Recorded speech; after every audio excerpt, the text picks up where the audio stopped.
All right. So if you could just state your first name or title that you want to go after. Sure, I'm Dr. Simone Kolish, CEO of Defiant Life Coaching. Perfect. And how would you identify yourself? As a feminist life coach, author, and sociologist. Could you share a personal insight or definitive belief you had regarding spirituality, religion, or our overall existence on earth?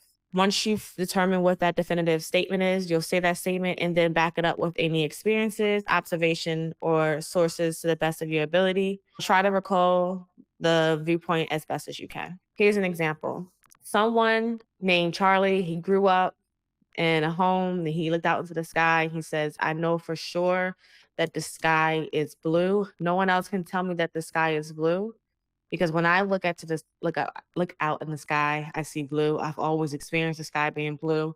And when I grew up, my parents taught me that it was blue. I read books about the sky being blue. So what is your definitive truth? I think all truth is partial, and every single person triangulates that truth for themselves based on their senses, sometimes based on their lived experience, and based on the kind of education they receive in their specific environment. That's why people's perceptions of the world vary wildly across cultures and in response to certain events like trauma. So my truth might be very different from another person's truth. And even as a scientist, I know that our observing something could change it. And I stay away from stating anything with 100% certainty. I believe that we are here to experience life and teach others how to do it if it helps them, but that we aren't supposed to prescribe a spiritual path onto others, even if we walked it. And so for me, it's always been, I suppose, what I called witchcraft, even when I was young. And there were always interesting events taking place that always brought me back to the path of witchcraft or the path of discovering I am a spiritual being having a human experience. And eventually it led to a few years ago a certain spiritual awakening that I think a lot of people discuss in the New Age movements. And my gifts include having visions and being claircognizant and being able to see into people and to help them along. And when I was younger, I actually thought that I was kind of that new age of Aquarius coming into our life, and that I was here to sort of bring people who are struggling into the age of Aquarius, but I couldn't articulate it until maybe 2 decades later. And now that I do the work that I do as a life coach and a spiritual coach, relying on all my education, but also on something intangible inside me that helps heal, I think it all makes sense, even if it doesn't make sense to other people who are not yet at that place in their life where they have awakened to their divinity, let's say, and their power. It works for people who are the right people to meet me on this path at this time. When you mentioned that you got back on the road of witchcraft, can you describe what that means or explain what witchcraft is and how you end up back on that road? What was the aha moment or the trajectory of that? When I was a teenager, I laugh because this is going to sound so cliche, but it's the truth. I watched the movie The Craft and I was struggling. I had a difficult childhood and a difficult teenagehood. And I thought, wow, women getting together and making shit happen. And I want to do that. And it's not like I was raised with traditional religion or anything. I'm a Russian Armenian immigrant from the Soviet Union. And so we were raised atheist to some extent. And so I watched the movie and kind of wanted to make an altar and have like a book of shadows. And I read a lot and really felt like I was powerful, but my father destroyed my altar and threw it out. And it was really difficult. And my brother died shortly after in a car accident. And he and I would do some kind of magic together, but he would do a lot of like harmful magic where he wanted to influence people's lives, but in a very dark way. And I always tried to like bind his powers. And when he died, I said, I'm done with this. You can have it. I kind of took off all my pentagram necklaces and little crystals and I put it into his coffin. And I said, I shut the door on that. And then I would say a bit later, stranger met with me where I volunteered at a hospital and he looked at my hand and he goes, "Why are you avoiding your path?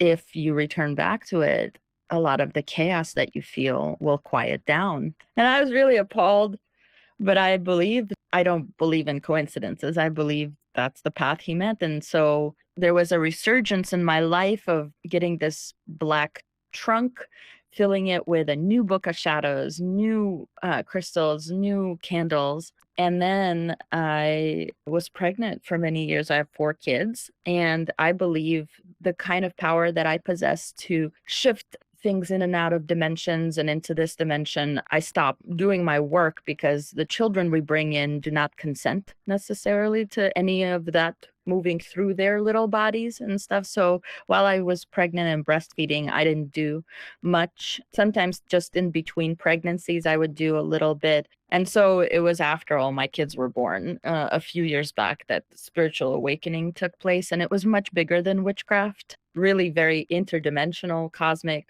sort of stuff. So, and it happened through what they call the dark night of the soul, or maybe 12 different tower moments and ego death. And I think we have this language, but whatever. I think it's accurate to some degree. And so it happened at the lowest point of my life in some ways that I crawled back out entirely different, and saw my light body and saw all my versions and saw like this work I do when I sleep and how I seed civilizations. I don't know.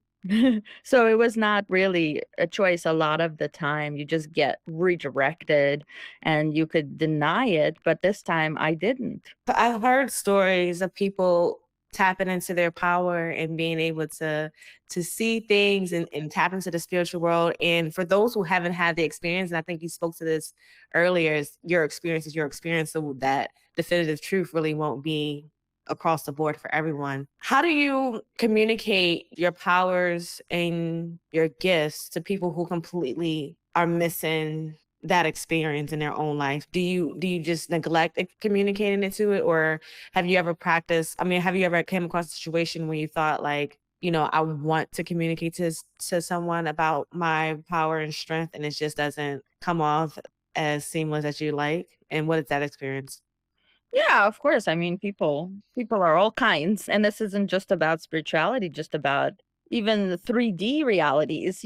People deny COVID exists, people deny genocide exists, people deny racism exists. So there are a lot of instances where I gauge very quickly where somebody's at in terms of their knowledge and their ignorance. And I'm autistic, and so the way my brain functions, I can glean some of that information almost instantaneously, and so then I make a determination as to whether someone has the ability to meet me on a specific topic where I wanna talk about it, but it doesn't actually bother me as much as it used to anymore if a person is really not, where I'm at. I just understand that they're on their own path, and it might be something that they'll come across later, and I do, depending on my capacity every single day, make choices on social media and in real life and across all timelines, whether to engage with someone or not. So I don't know if you've heard of human design, but in human design, I'm a mental projector and that's my energy type. And I am to wait for an invitation as my mantra. And that means that people have to ask me or invite me to give them answers. And so I wait for that invitation. So if Mm. someone comes my way, like my clients, and they want to work with me, or students that I teach, I'm a college professor. So, and they ask me questions and I say, are you willing to listen to my answer, even if it sounds woo woo or if it sounds difficult to hear, and they say yes, then I know I have that in and that I can transform their life just by talking to them for a little bit. And then equally, as people resist, I feel that resistance and that it's not the time. And now I've learned to let it go. Earlier in my life, I would kind of ram through and kind of be like, no, you have to believe what I believe. You Yeah. have to see what I'm seeing. If only I could just explain it and over explain it to you, then you'd be on the same page, right? And I learned very frustratingly that no, that's not how that works. You can't control people or tell them what to think or even feel, and they're just gonna do things out of your control. And that's the whole point, to detach, to allow, to permit, to let it flow, to let everyone else make their mistakes, to watch it happen. I watch everyone's life go as predicted, really, and as I predict, and I'm no longer frustrated by that. Where I'm like, wow, look, that's like a whole train wreck. Here are all the steps they're gonna take, and I've taken all those steps myself, where I now have to accept that I was definitely a statistic, and I was definitely making all the same mistakes. And I can try to do what I do now, and tell people don't get married. You don't need to have kids. You could be a lesbian. You could be childless. You could be asexual. But to the extent that they'll listen. But to see them get married, have kids, go through their divorce, I'll meet them after that divorce and say, let's go to the next stage. Because at this point, I no longer say, I told you so. I no longer say, well, see, I was right about something. I just say, okay, great. Like, let's meet here now that you're ready for what I have to say. I'll be here for the messiness and the darkness, having lived it. Yeah. I'm curious to understand this. And I had a conversation very similar to everything you just described, where you have a particular belief system and you just stop trying to force it on other people. And that's where I think my position was is I don't know who has all the answers. I don't know who's right or who's wrong. I just have my experiences to hold on to. And in that case is you can have these definitive truths, or you can even have this understanding about me. But to your point, some people will agree with you or and invite you in, and then some people will, after invitation, still disregard your message. Why Mhm. do you think it is that you have answers for other people's lives, but they aren't able to tap into it for themselves and be able to say what those directions are? I would say your purpose is different from prophecy. You have a different gift and you have a different mission. So God gives that, God, source, universe, God, or you choose the gift of prophecy, and someone else chooses the gift of whatever you are yet to discover. So, to your question, I still think they are going to be changed by what I say, even if they are resistant and can't see it. I still think energy reverberates and in ways we do not know. I have been writing in a more articulated manner lately about how if I come across anyone, even just this interview with you or any other spiritual being, which I think everyone is, it's for a reason. So, like, the time that I'm supposed to talk to someone is the right time, even if the supposed like initial reaction or later reaction is like resistance or thinking I'm crazy or whatever. Mhm. It's gonna have its reason. And I think that people's purpose gets revealed at different times in life. And this is also coming out of human design a little bit. I'm like a 4/6 in human design.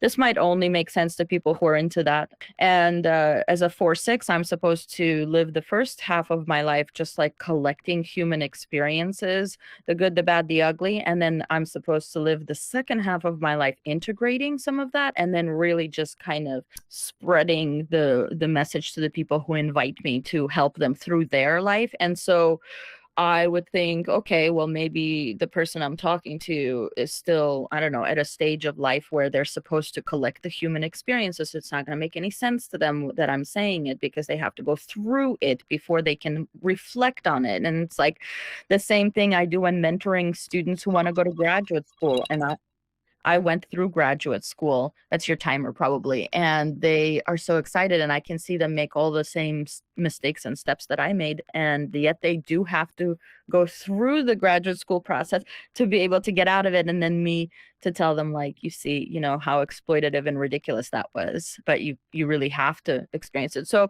when there's resistance, I take it as that's part of someone's journey. It's part of their lesson. They're going to have to experience it so that they can say, wow, here's what I learned. And that's how they're going to go help people. And I think we're all gifted very, very differently. So I often think about this, like folks who channel, they channel different beings. Sometimes it's Jesus, sometimes it's Bashar, the alien, sometimes it's some other thing.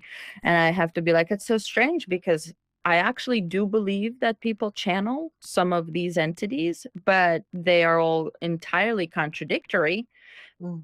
in terms of what they're saying. Sometimes people will channel the Galactic Federation and their message about Earth's ascension. Sometimes people will channel the second coming of Jesus, and I'm sort of uncommitted. And so I say, that's probably the same way that death works. Death works in a way where when you die, you go and meet whatever other higher realms in ways that make sense to you. So some people will see Jesus and angels. Some people will see, I imagine I'll just see a lot of lesbian magic. But anyway, and some people will see whatever it is, their deities and their religion and culture brought together. And that's just, it's all the same thing, but the way it shows up and the manifestation it takes and the literal way people see and channel differs, but that people channel is at least the truth, at least some of the time. Yeah. So I'm glad you worded it that way because I'll lean into this one for definitive truth, the way that you worded it just now. If you say that everyone taps into a channel and it's based off of what they believe in, so that you'll see a lot of lesbian magic, someone will see Jesus. On a scale 1 through 10, how confident are you in that truth? Do you like 10 being like, I know exactly that that's going to happen? Or one is I'm just saying things on just to say them? 9. 9. Okay. And then to close us out, how would you categorize your definitive truth? Would you put it into spirituality, religion, work life? Any category would you put your definitive truth in? Lived experience Lived with it. experience. Ooh, I like that. All right. So now we're going to play a game. I'm going to place a board on the screen. The purpose of this game is called the Creator's Corner Earth Experiences. And we're looking at different people's Earth experiences by looking at their content on social media. So that could be on TikTok, X, Instagram. I have a few different links. I'm going to share my screen so that you can pick 2 letters or 2 numbers or 1 letter and 1 number, and they're going to be attached to a video that you'll watch. Our goal is to look at the video, and after the video, I have 4 assignments. You get to choose one of them for each. Did you ever consider her? Last a minute. It's going to make more sense. Say you don't really want to put it on. Let me hear it. So Woman's not going to be a good president. She has no balls to you scratch. said 8 and Y. Scratch your head. All a woman's good for in my book is having babies and taking care of the house, and that's the old thing, But I'm old school. So you never even considered her? No. Mainly because she's a woman? Because she's female. I mean, females, don't take me wrong, females know what they're doing, but they still got to have a little bit of guidance.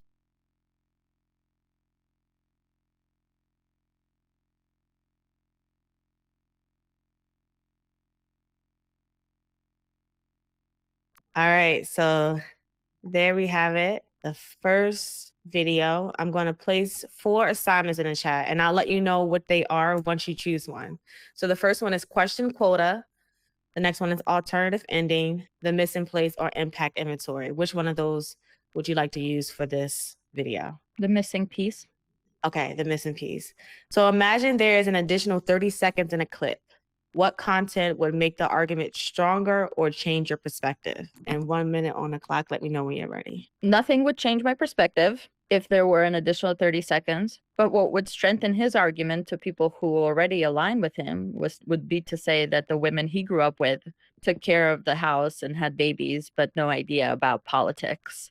And that's how he wants things to continue. What would strengthen his argument is, showing the audience that examples of how women aren't good for politics, but it would not change my perspective. There's nothing that man could say that would change my perspective. I'm thinking he's wrong. Well, I'm a feminist, so I don't even listen to men when they talk about women. I listen to women. I would not go to him for any guidance or expertise on this one. Is there anything else you want to say? I know that was a minute, but I don't know if If you and I want to do the interview, we should do it either later today at 2:30, 3, or some other day, so that I have ample time to give you answers. Yeah, okay, no problem. All right, perfect. I appreciate you. Okay, perfect. Thank you. And it's nice to meet you. You as well. Bye. Bye.